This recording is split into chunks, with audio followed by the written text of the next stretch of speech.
Start right away.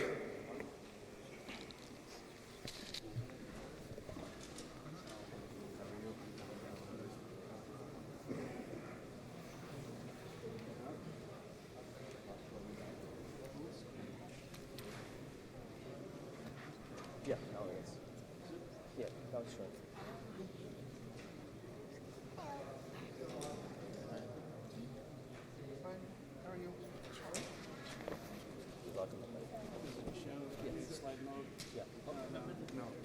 No, it's it is on. It is on. Inshallah, go ahead and start. I think you should go ahead and start. Yeah. I'm gonna put this in your ear. I don't think you should wait. You should go ahead and start.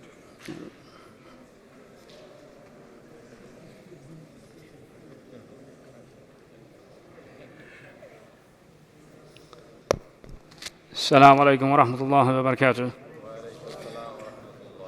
Can everybody hear me okay, inshallah? طيب. Once again, Assalamu alaikum wa rahmatullahi wa barakatuh. Brothers and sisters,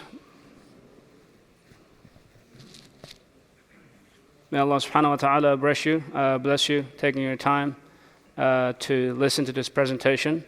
Inshallah, my hope and my aim is to give you the extent of the problems that our sisters and brothers that are facing, the persecution by the Chinese government, and at the same time have an appreciation of what we have and not to take it granted for the things that we have here in the States.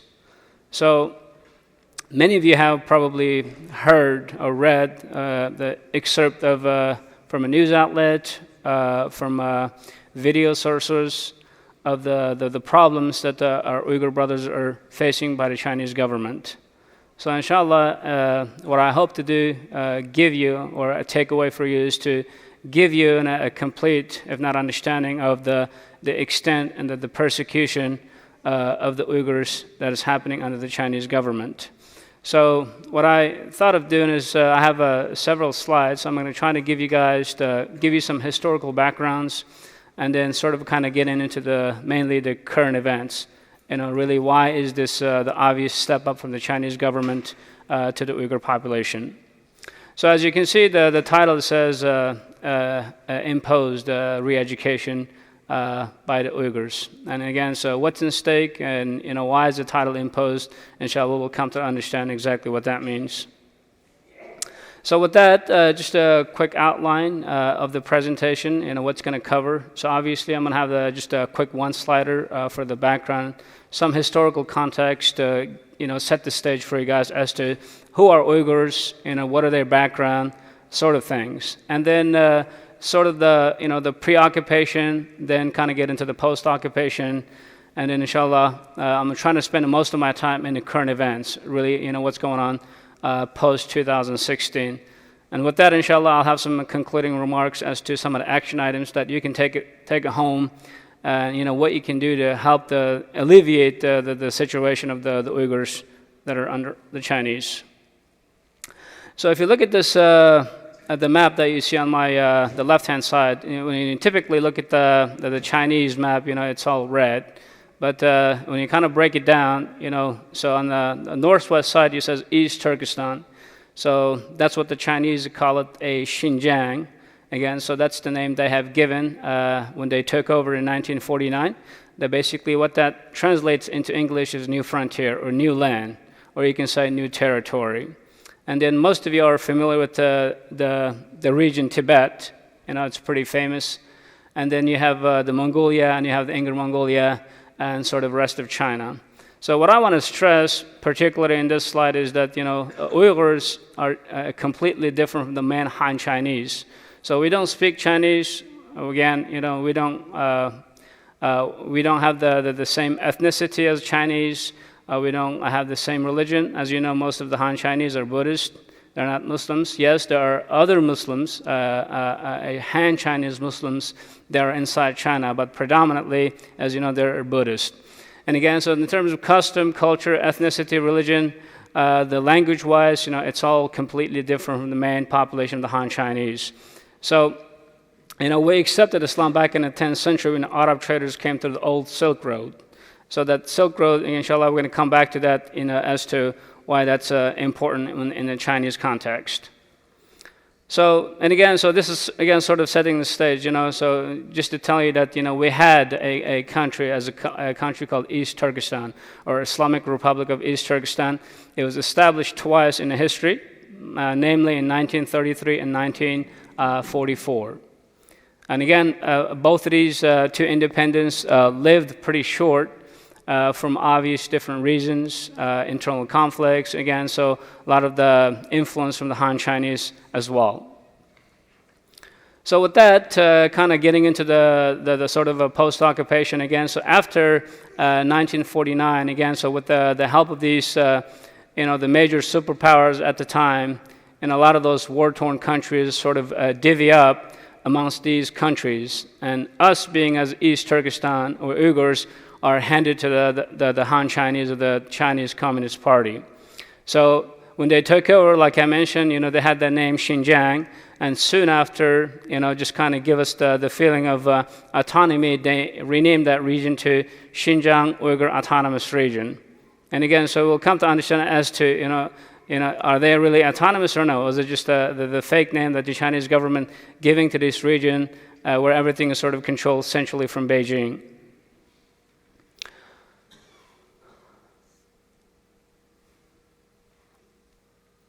Okay. I'll do it myself here.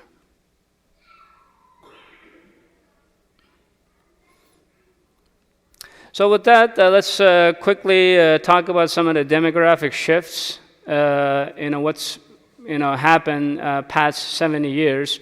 Like I mentioned, before 1949, there weren't a lot of Chinese in East Turkestan. So it used to be like less than 5% of Chinese. And then, so over the years, the systematic migration by the Chinese government, and again, so these are state-sponsored, state-orchestrated from the Chinese government. It's a calculated. There's no magic about this, so it's, the Chinese way of basically assimilating the entire Uyghur population. And so this is happening over the past 70 years, and you can kind of look at this, the graph that you see. It used to be 3% Chinese, now they're overwhelming 40% again, so this is the census back in 2010.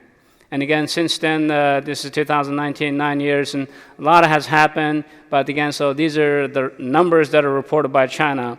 But the number actually will exceed 50%. So us being indigenous population in East Turkestan, so like the secondary population now, compared to the Han Chinese. And again, so because of this, the mass influx of migration from the Han Chinese from the other parts of China into East Turkestan, obviously, it's gonna uncheck a lot of those balances. And you have these people that are coming in, so they're taking the best fertile lands, they're taking the best jobs, regardless of their background, right? So if they have educated, if they're qualified or not qualified, it doesn't matter. As long as they speak Chinese, they can do whatever. They can come into these lands and they can take over, and there's no anything said or done about it because they're in control. So no matter what you do, the Chinese government has their way of life in our country. So. Obviously, as a country, as East Turkestan, a lot of the people did not really happy with the Chinese way of governing. So within the time span, there are a lot of incidents, there are a lot of riots, there are a lot of demonstrations, even there are a lot of attempts to break away from the main Chinese. So I'm trying to highlight here some of the major events that took place, between 1949 up until the 2009. So and again, I want to basically pull your attention to basically this July 2009 event. So this is the most recent event, and I'm sure you guys probably seen some footage clips on YouTube or some CNN, whatnot. So the Chinese government obviously televised some of these events. Obviously, there's some demonstrations that broke out between the Uyghurs and Han population. So, which led to some violence between the Uyghurs and Han Chinese, and so what the Han Chinese do, of course, they basically rounded up a lot of the demands in the vicinity in this the city of Urumqi, and again, so because there are not a lot of men out there to do any sort of demonstrations, and you can see the sisters out there basically demanding the Chinese government to have their sons, their husbands, their fathers released from these detention camps or prisons per se. So with that, I'm going to try to kind of focused the presentation to the post 2009. So what's really been happening since 2009 in East Turkestan? And this picture, it can kind of, it tells you a lot. So these are the sort of pictures sort of plastered basically every corner of the streets, telling the people that, these are the things you are not allowed to do. These are prohibited. And again, so, the government of China, the Chinese government is treating the religion of Islam as a mental illness. And so because they're using the religion as a base, so they're tying everything into terrorism. So we want to prevent terrorism. Therefore, everything has to do religion has to be treated with some sort of a re-education or retransformation or thought transformation, as they call it. And again, you can see it's just mind-blowing that you and I think that they're treating religion as entire religion as just mental illness. And so when you look at this picture, and I'm sure a lot of these things came up in the media, that the Chinese government giving the Uyghurs free education, and you say, who doesn't want a free education? But, let's talk about the re-education. So when you look at this picture, what does it come to your mind? So do you think this is a place like a vocational training or re-education camps? It's a prison, right? And you look at it, it's got the watchtower, it's got the barbed wires. If it's a free education, why is the government is going so extent to have this sort of like a supermax, as we call it here in the United States? And again, so this is not there's nothing about supermax. Everything is tightly controlled. It's like there's preventative measures to escape, and so it's just there. You're basically there to live, and you're not letting everybody out. So. And again, so the question comes to your mind because you always hear the news from the Chinese narrative, saying, we're giving these Uyghurs a free training. These are vocational training. We're giving them the skills so they can go out in the society and be more productive citizens. So who are these? Who are they targeting? From the general population. It's a legit question to ask. And you say uneducated? Yes, can be. Dropouts, high school dropouts, college dropouts, you can say unskilled workers, you can say even religious fanatics, some extremists, maybe, that they need to be kind of go back and give some re-educations to have them sort of have a correct understanding of the religion. And see, these are the legitimate questions that, the one you can understand or think of. And again, so not on the Chinese watch, right? So, and again, so I pulled this from the internet, and again, this is an article that was reported in the New York Times, I believe. And there's 48 ways that you can be thrown in these Chinese re-education camps or vocational training. And again, so you'll be the judge as to, are these really vocational trainings or re-education camps or simply concentration camps? And again, performing a traditional funeral, that can be just a red flag for the Chinese government, is because, they're tying this into religion. And having a beard, of course, having a hijab, or praying, fasting, obviously, you've probably heard, every Ramadan that that's an issue for Chinese government, right? So they prevent the general population, prevent from fasting. And then you have these people coming to you, make sure testing, offering you food and drink that, that make sure that you're not fasting. And again, so it's just speaking with someone who has traveled abroad. If you ever gone to Turkey or Saudi or even neighboring countries, if you happen to be just striking a casual conversation, that could be a red flag. And again, so what's up? Obviously, no. Attending a mandatory propaganda classes. So again, so with this, everybody in the morning has to get up and march to the city center, and everybody has to sing the Chinese national anthem. And they have to raise the flag. And if you're late for these mandatory meetings, obviously something's up. So, they have to be suspicious that, you have to be sent to these camps to have your thoughts transformed. And again, so the list kind of goes on. You're not letting officials to take your DNA. So inshallah, I will dwell on that when we get to the infamous organ harvesting of the Chinese government. And again, praying. So a lot of these things. And they don't tell you exactly what have you violated. So it's for them, it's like an open contract, an open term. And so they can label whatever they deem is necessary to kind of get you into these camps. So in reality, so they're pretty much targeting everybody, in the society. mainly the intellectuals, the religious scholars, and you have the doctors, musicians, poets, you name it. So just a prime example on the right hand side right here. This is the Shaykh. His name is Muhammad Saleh, and he is the fellow who translated the Quran into our native language. And he was 82 years old, and he was taken into these camps, and he died in these camps. And this is a prime example. I mean, this is not only one case. I mean, this is happening every day, and nobody knows about it. And the same thing. I mean, and we have another Shaykh here, and you got a doctors. These people doesn't need to be re-educated, and they're highly educated already. They're the elites of the society. So the Chinese government wants to basically eradicate, or the ones that have influence in the society said, they would basically eradicate the culture and the religious identity of the Uyghurs. So again, I always kind of come back trying to give you guys the better understanding of what's being taught inside these camps. So you just keep hearing re-education camps, vocational training. So what are they really giving them? So you can kind of go through the boxes, right? Workshop, skills, teaching. I mean, so they're giving them some the trainings that they can help them to be, again, the better citizens of the society. Again, not basically on Chinese watch. And again, so a lot of these people that go into these camps, and we have a lot of evidence, the eyewitnesses that actually came out of these camps, they're telling us, it's around-the-clock brainwashing. So you have to memorize the Xi Jinping's, the president of China's X amount of rhetorics, his lectures, basically constant bombardment of renouncing Islam, basically just adopting atheism. You just become a Chinese Buddhist or Chinese monk. And the physical, psychological tortures. And again, so a lot of these are being reported, and we have eyewitnesses, and we have the people that actually got out of those camps, testified in front of Congress, the level of torture that the Chinese government puts you in when you enter these camps. Because you're not in there to give a free education. That's not their aim. And again, so the bottom line is if you go in there, you're going to be facing with some level of torture. I mean, that's the bottom line, irregardless of age.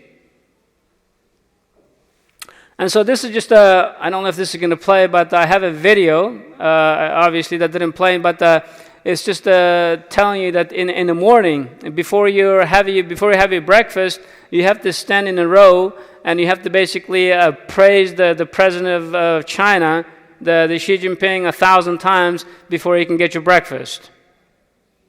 And this is happening every day. And so you look at this picture, it's like, what's come to your mind? I mean, a lot of you probably seen the picture. I mean, this is a Nazi style concentration camps. How the German Nazis basically wiped out the Jewish population. And you can kind of tell, look at this, the modern day, the concentration camp that's taking place currently in East Turkestan. And again, the same thing here. And you can kind of see, these are people inside these camps. Again, you got all these policemen behind them with the barbed wires. And again, so the Chinese government, they proudly, stating in their inside their country news outlets saying, hey, look, how are we taking care of the terrorists so you all can live happily in China? So we talk about the forced DNA sample. So everybody has to give DNA now. So you can't refuse it. Like I said, if you refuse it, one of those 48 ways, you can be thrown into these concentration camps. And again, so I kind of throw this up because these are the people have gone through this organ harvesting. These are the group called the Falun Gong, which had 100 million followers. So the Chinese government decided, they're becoming too strong, a threat to the Chinese Communist Party, therefore they had to be eliminated.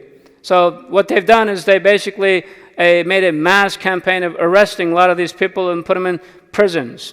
And to get rid of them, they started doing organ harvesting.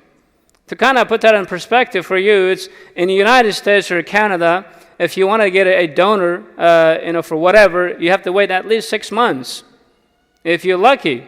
But in China, you get that in less than 2 weeks. Because you have this list of the people in those camps basically waiting for you. It's like, if somebody needs something, one of the high officials needs the kidney or needs the liver something, they just drag one of them people that matches his DNA, whatever, and then that guy needs to die. As simple as that. And so how the Chinese government, this is not new. So this has been happening, in the history of China. If you're a dissident to the Chinese Communist Party, these are one of the ways that they can get rid of you.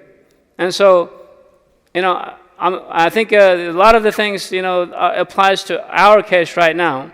And we have about 3 to 4 million people easily in those re-education camps. And everybody has their DNA taken. And we don't know their situation. If they're alive, if they're dead, that's the case. And because China is a very closed society, you don't have a foreign journalist that are allowed to go in there freely investigate what's really taking place in those camps. If you go, luckily, they kind of give you a chaperone around, the whatever made up they have to give you a false positive of the reality. And again, so this I pulled up in the China tribunal, and you can kind of see the tribunal's members are certain, unanimously and sure beyond a reasonable doubt, that in China, forced organ harvesting from prisoners of conscience has been practiced for a substantial period of time, involving a very substantial number of victims. And again, so these are the people actually done the investigation, and this is their conclusion remark.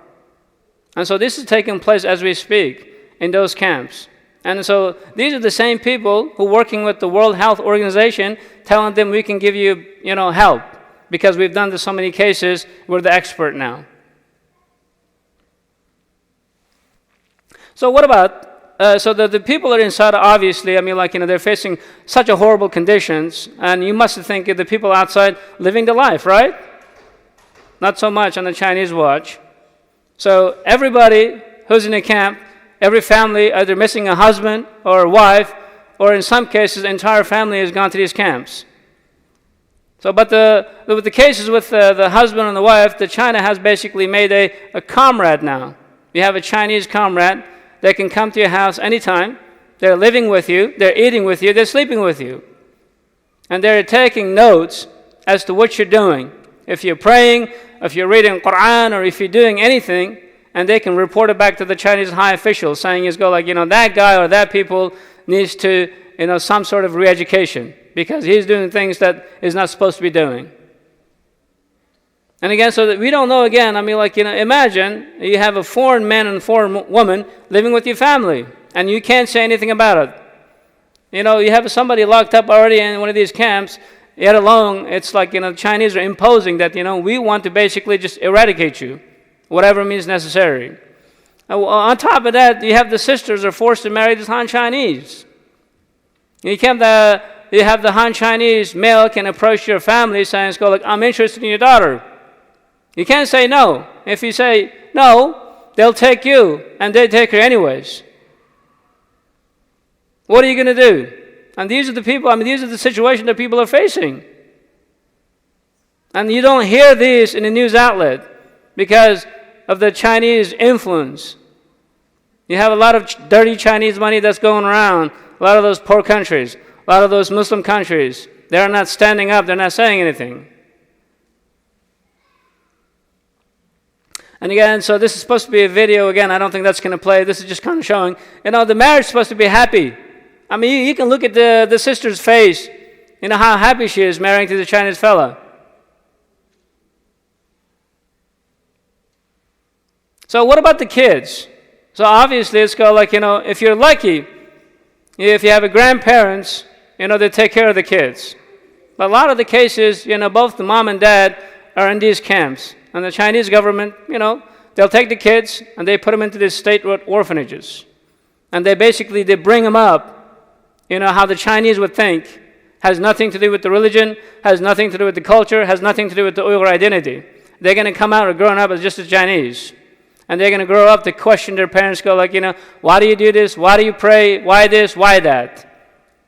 And they're separating the families. They're attacking the root, the family. And see, and they have these people, this kind of, I don't know how many kids in a single room, 50 or 60, and they're crying, mom and dad. And the Chinese government, it's called like, they propagating, it's called like, hey, look, we're giving these children free education. We're raising them, we're giving them free food, we're giving them free housing. We want to give them free education. So, more oppression. So the stuff kind of keeps along. We're talking about the Masjids. So a lot of the Masjids are being gone, completely destroyed. And so a lot of the Masjids, again, they're kind of being turned into leisure alcoholic beverages, gambling places. You kind of go in there just to hang out now. And again, so the Quran and prayers are rugged. So the government's encouraging to bring any sort of religious text from your house. And they go to a village, they'll just dump everything out and they just set it on fire. And if they find anything in your house, even sujood, even prayer rug, you'll go. So even people are afraid. They don't have any choice. What are they going to do? Because the people are coming in and they're searching your house. If they find anything, a religious context, that just means that you are off to one of those camps. And so the people have no choice but to either bury them somewhere that they don't, the official doesn't know, or in some cases, then people doesn't have any choice. They just bring it out and they just burn it. And you have the people are forced to eat pork and drink alcohol. And a lot of this, and they kind of put it in front of the imam in some cases. It's called like, eat it. And if you don't eat it, let's talk. What's going on? And again, we talked about already the forced blood sample collections, travel restrictions. You cannot get from point A to point B without being checked 15 times. I just drove from Richardson, right? 25 minutes. I don't have any problem. I can just get on my car, just drive down here. Back home, that's not the case. It's not so easy. You have to go through so many checkpoints, and you have to have a clearance. And they can scan your ID anytime. And they have the power to detain you, and they don't have to give you any reasons. And again, you have the constant police harassment, and it's like we talk about this big data, the artificial intelligence. They're using a lot of this stuff to basically track Uyghurs, particularly, depending on their behaviors. So they have so many ways of collecting data nowadays. Whether from your tracking your trajectory from your cell phone, from so many of these cameras around, and they can tell exactly, what's your pattern in your daily life. And if you miss something, or if it's kind of out of place, they'll send somebody in your house to talk to you. It's called like, hey, we know this is such and such. What's going on? And if they deem something's up, and they just take you in. And we talk about and again, prohibition of deceased burials. And this is something it's frowned upon now by the Chinese government. And they're building so many of these crematories now across the countries because they don't want to have any bodies as evidence. And so they're basically burning bodies. Again, Allahu Alam, like I mentioned, organ harvesting. We don't know how many brothers and sisters have gone to these organ harvesting, and the bodies, and again, the families are not allowed to receive the dead bodies. In some of the cases, the government will tell them, it's called like, we've already buried the body. Well, someplace. They don't even mention, they don't even give you details. And again, so, I'm sure a lot of the high schools, if you go into high school here, we had to read this book called The 1984 by George Orwell. This is supposed to be a fiction. And again, so this fiction, we're living in here in East Turkestan. A lot of the brothers and sisters. This is the reality for them. Constant bombardment by the Chinese government. Harassment, surveillance. You don't have any sort of freedom over there. It's the most police state in the entire world as we speak right now. And again, so this is just one picture that I'm trying to highlight. In one picture here, you had this masjid. And 2 weeks or maybe 2 months later, the masjid is gone. And this is the people are tracking this via satellite images. So why China? So the question comes, yes, it's happening over the years. Why is China all of a sudden taking such drastic and harsh measurements against Muslims and Uyghurs, especially in East Turkestan? What's going on?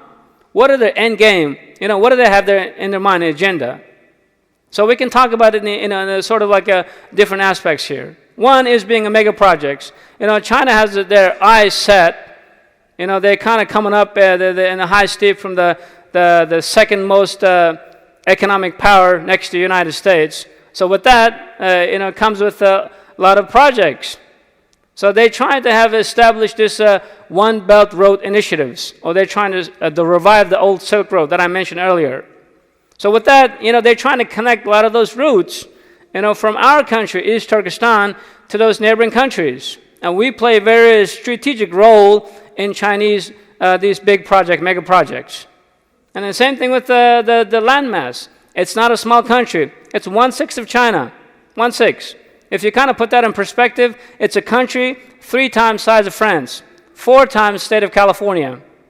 And we are loaded with the minerals, natural resources, oil, rare earth elements, you name it. A lot of these things the Chinese need. And they've been harvesting a lot of these minerals, a lot of these resources, since 1949. And they're not going to stop here. And again, so they, like I mentioned about the mass migration of Chinese, they want to assimilate the entire population. They want to have the Han Chinese as the most dominant, and us being the secondary and tertiary, or if not, just mostly gone in their definition of right now. So it's mostly because they're spending trillions of dollars in these projects. So that's one of the biggest reasons that I can think of that the Chinese government want to have a complete tight control in East Turkestan, along with other things. So this is just kind of giving you the level of money the Chinese government is spending in these constructions, on these concentration camps. And you can look at the numbers. It's a staggering $9 billion US just alone to spend in this. We have a city called Hotan. In this one little city, $9 billion. That's a lot of money being spent. And if you can look at this picture over here, the security facilities detected in East Turkestan, compare from 2016, 2017. Look at that big jump. And the same thing with 2018. And again, so I don't have the figures for 2019. So they're spending a lot of money building these security facilities, these detention camps. And again, this is not just giving them free training or vocational training. They have a far bigger plans. They want to have the undercut. They want to have to eliminate the roots of the Uyghurs by putting through these re-education camps of vocational trainings, through organ harvesting, through various means. So does the pressure outside matter? So we're speaking right now. So does the Chinese government really takes the criticism of let's say the foreign journalists? So it does matter. So I'm trying to highlight here that if you don't speak up, they'll continue to do what they're doing right now, and nobody to question them. And because of obvious political, economical, some other reasons, a lot of the countries will not say anything. But at the same time, it does matter because China is very conscious of their international reputation. And so they don't want to jeopardize that. So they want to have that high, clean reputation in the front of the international community. So here that we can see, we have this is a Kazakh brother. I'll let you guys watch the video for a minute. Kayaktan neresindir kayaktan?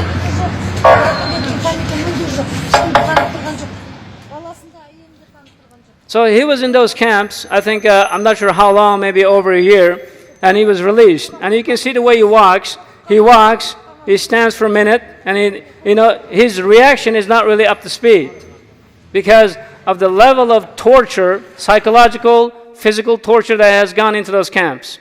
He doesn't recognize his own child, let alone his own wife. And you can kind of see from the second picture here, that's his son running up to him. And look at him the way, he doesn't have any reaction.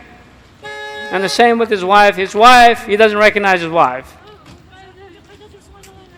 And this is the sad reality. A lot of these people, again, they're saying we have released, or the people who graduated from these camps are not coming really normal. They kind of become isolated. They don't know because, Allahu A'lam, what kind of stuff they've been giving them. the forced substance injections. I mean, like, the sisters are seized their periods, and the brothers, they have to take a medication every day. Somebody have to watch them, make sure that they drink it or they swallow it. And you have the same picture with the other fellow right there. And again, so because of some of the pressure from outside, what the Chinese are doing right now, they start relocating some of these brothers and sisters outside of Eastern Turkestan now.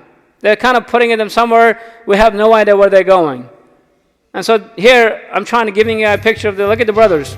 They have the hoodies on, with the mask, they're shackled with the feet and the hand. So everybody's accompanied by one Chinese. And the same thing, I mean, like, you can look at that same picture right here. All of the brothers and sisters in blue, and they have all of the Chinese are basically making sure that, they're not going to escape. And so again, here's just another video right here. This is shot in 2017 in the city of Korla. And again, this happens to be, looks like a train station. You can see it, we have a lot of those brothers are set down on the ground. They're blindfolded, they're shackled by the feet, they're shackled by the hands. And we have no idea where they're being taken to. We don't know, their whereabouts, if they're alive, if they're dead. And you can kind of see that everyone next to them is one Chinese officer is standing right next to them. Even with these sort of evidence, still the Chinese government claims that, they're giving them free education, vocational trainings.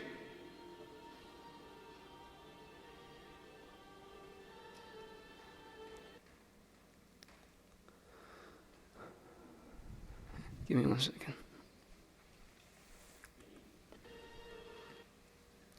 So, on to more recent revelation. So recently, there's a leaked document inside from the Chinese, the Communist Party, I would say. There are about 400 documents that were released. So what are these documents basically telling us?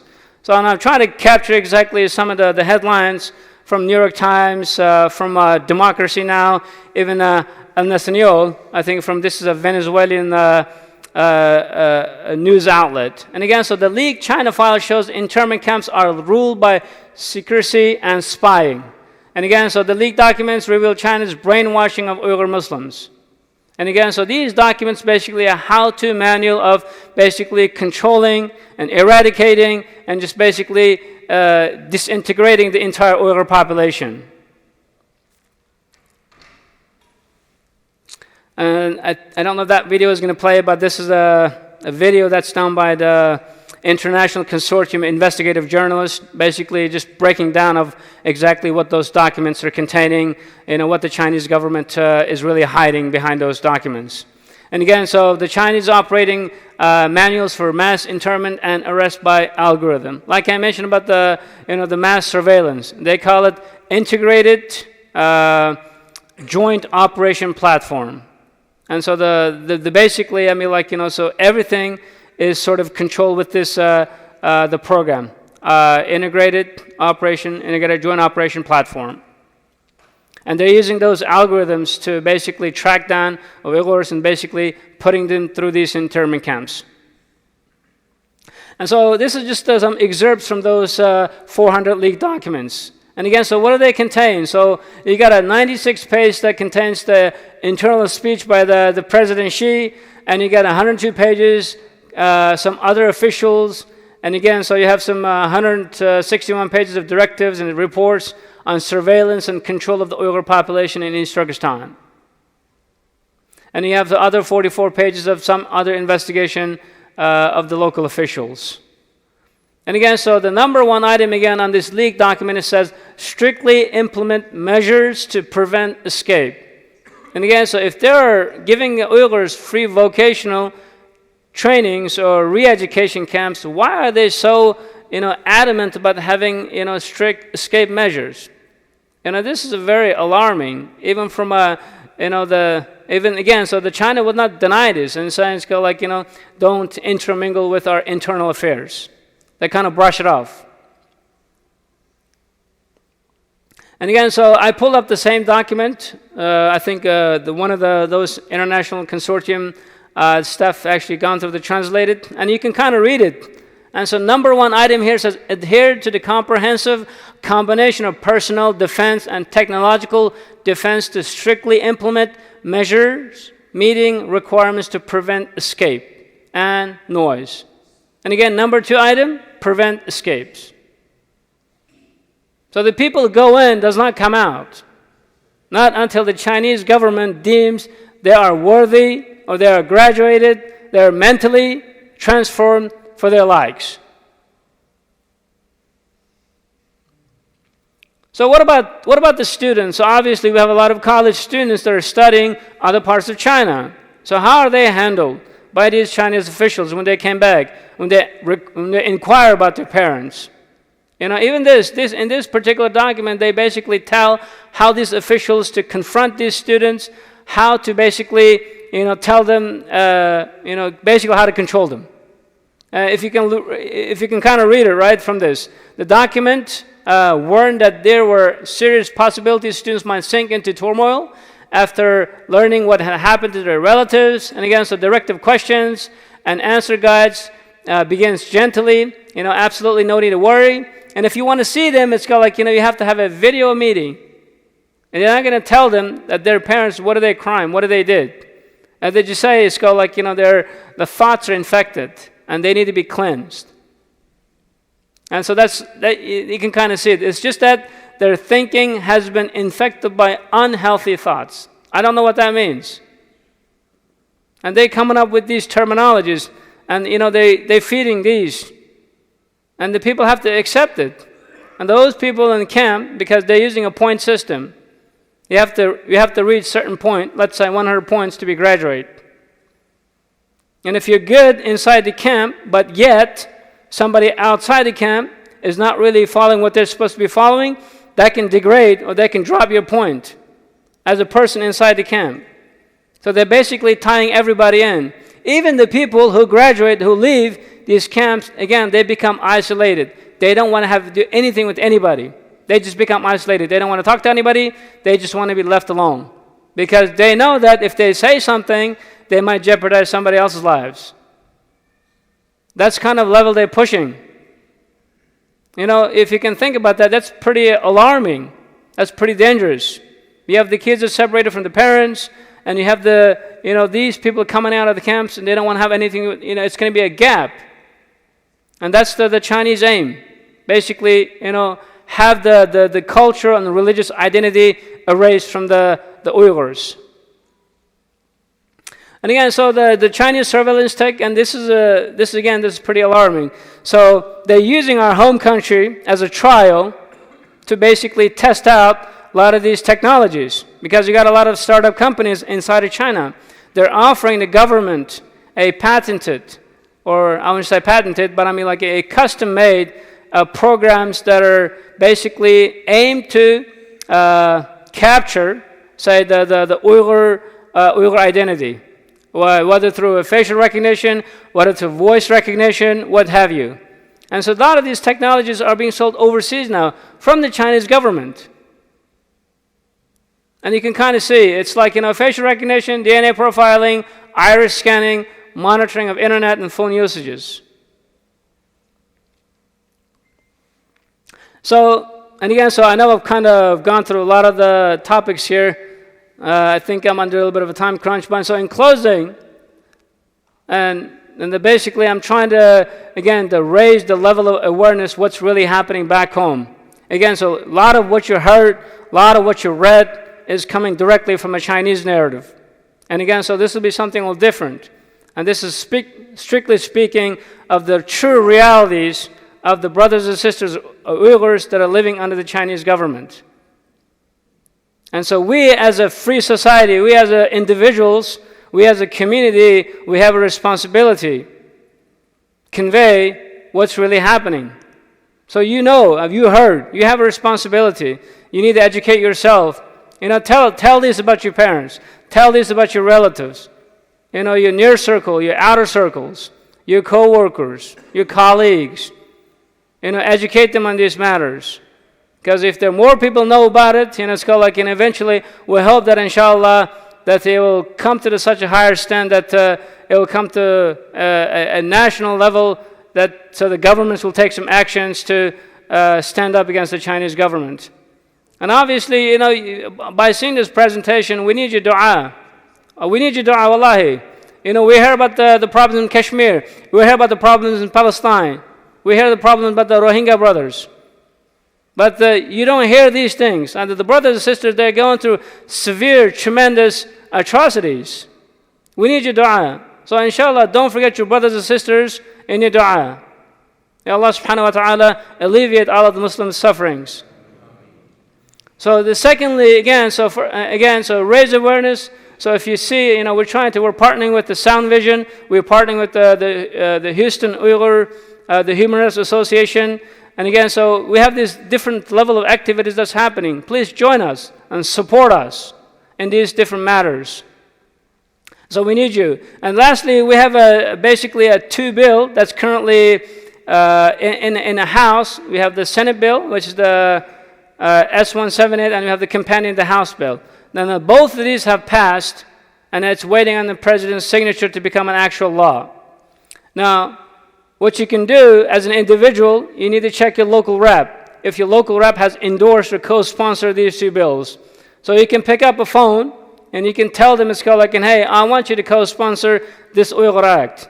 Or even implement stricter measures, the one we have already in the House and in the Senate. And again, so as always, your financial donations is welcome. And I have a website here. You can donate to that particular cause right there. It's a legit organization that's doing a good work trying to spread the corruption of the Chinese government on the Uyghur cause. And again, lastly, be creative. We have a lot of sisters and brothers are kind of forming these videos trying to educate the masses. Use the social media, be active social media, whether it be on Facebook, Instagram, Snapchat, what have you. Share the information. And so I think it kind of works here. Over 5 million Muslims are actually in China concentration camps.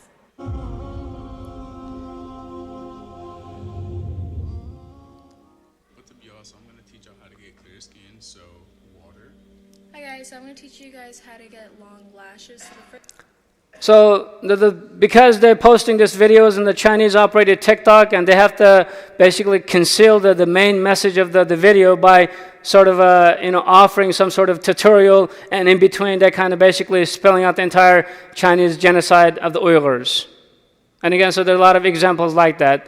And again, like I mentioned, please, I can have the presentation available to you guys. Make sure you check your rep's position. And again, so if have not signed up or co-sponsored those two bills, please call them up. That's the least you can do. It'll take you 5 minutes of your time, maybe less. Tell them to co-sponsor these two bills. And again, call your congressman, your local reps. And then we also have this the Change.org a petition that you can kind of go in and just put your first name and last name and email address and just click send, and that's it. And again, this is my last slide here. And again, so I'll open the floor for you guys for any questions that you might have. And again, thank you for patiently sitting and listening for these 20 or 30 minutes of your time. And I hope, inshallah, that you'll take something back home to your family and share this message, with your greater extended family, inshallah. If there's any questions, I'll be happy to answer any questions. Yes, brother.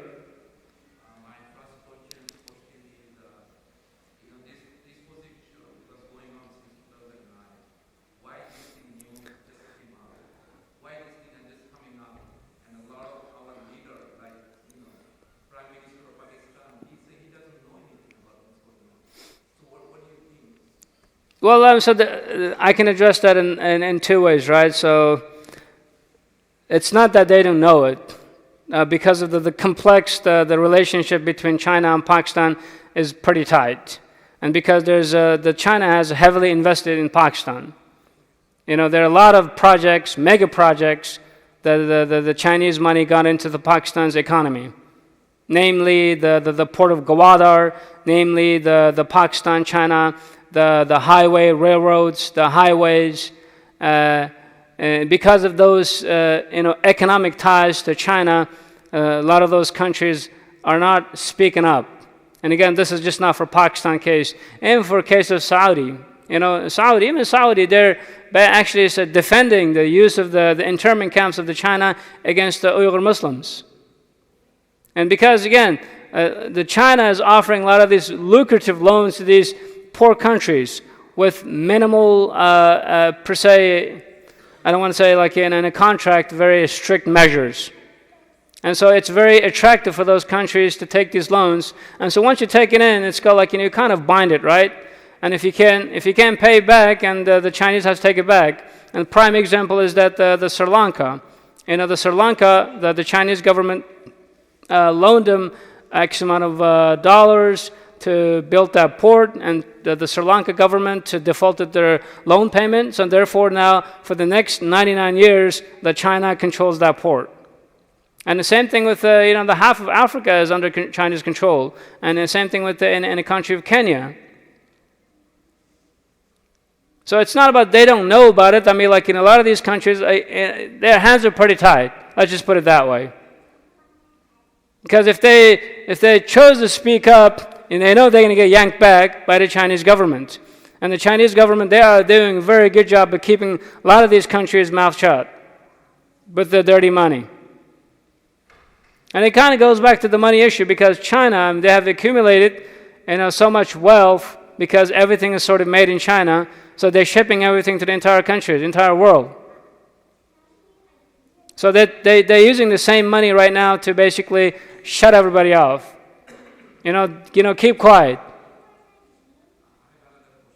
Yes?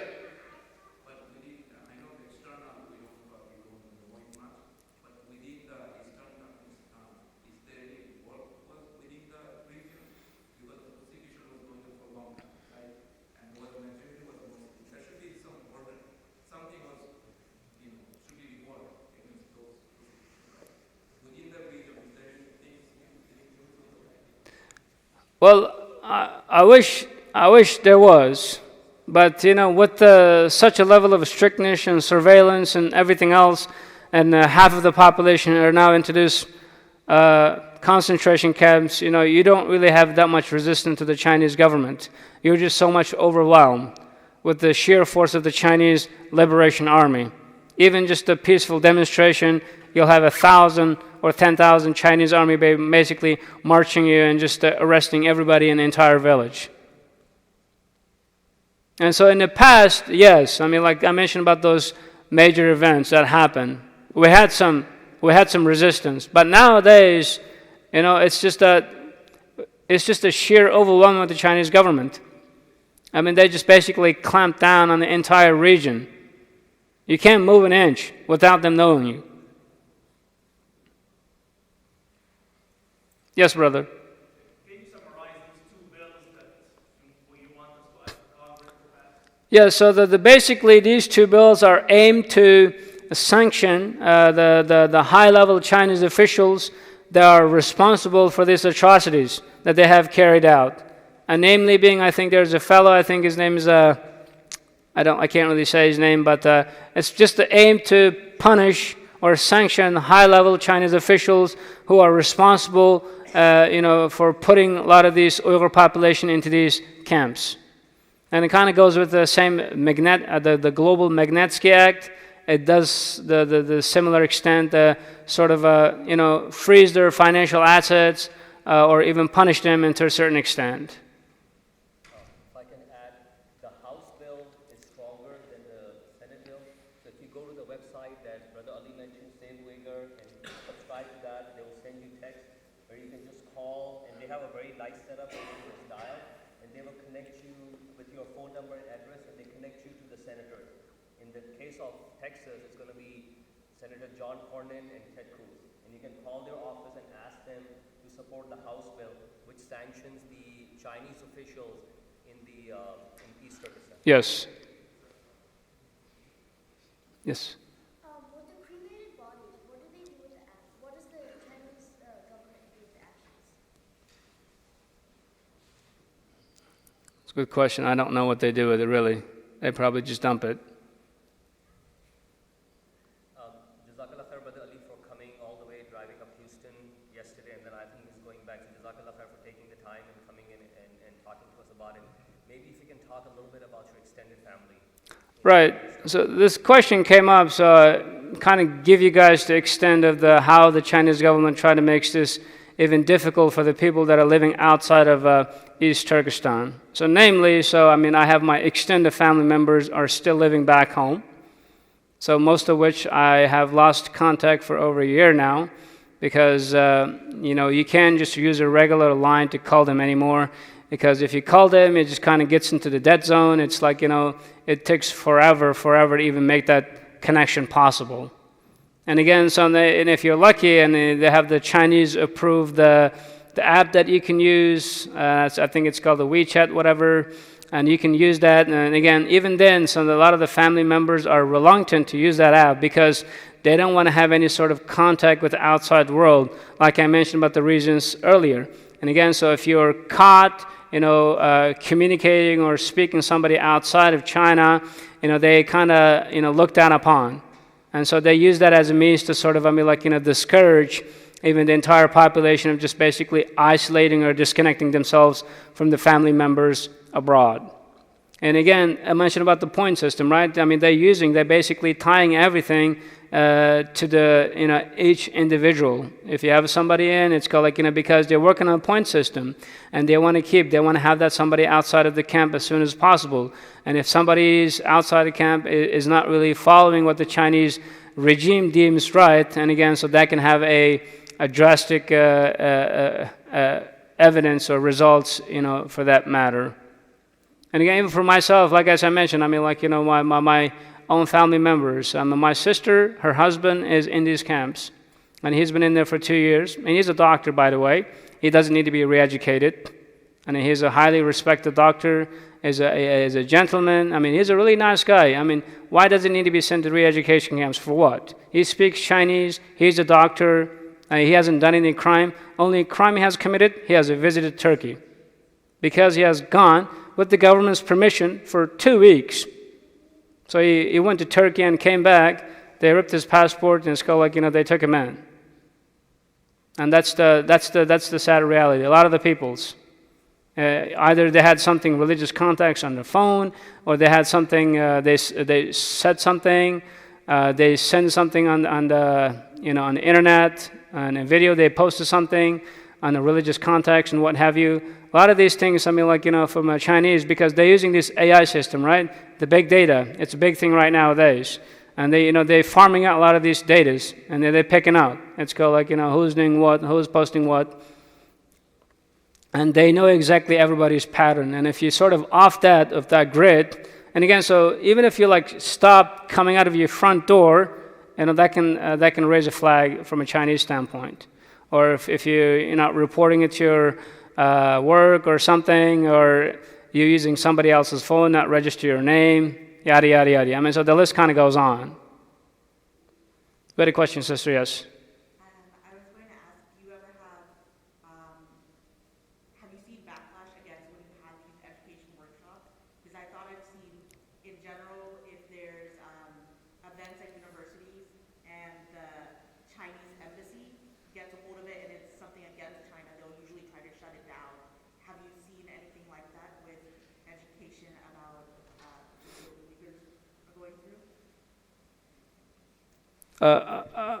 I'm not really. Basically asking, do you get backlash from, whenever you hold workshops on these kind of things, if they're on a university campus, is there ever protest or anyone in the administration that says, no, you can't do this? Obviously, there's a pushback from a Chinese standpoint if they know about it in advance. They'll try to send somebody, they're trying to aggravate, or, I'll give you an example. I think there's one sister in Canada, and she was giving a speech, and I think in a university, and among the audience, there was one of the Chinese descent. And he was basically shouting whatever she's saying is lie, and she was basically using obscure languages to basically defame her. And that guy had to be escorted out, but yes. But I myself personally, I have not. Again, so I'm kind of doing this, and I'm trying to educate the local, the Muslim, basically, because a lot of our community members are not really aware of the situation, what's going on. They might just kind of know it from the surface, but when you they don't have a really good understanding of what's really happening. So from that aspect, I'm sure if kind of level, not myself personally, but other people certainly have that sort of backlash from the Chinese government. Again, like I said, because they take it pretty seriously, they don't want to have their international reputation defamed. So they kind of keep that in clean for themselves. I mean, they will try to make sure that that stays that way. Yes, brother. I understand the complication in the war level and trade, all that. But here, you are presenting to the local Muslim communities, correct? Have you made any attempt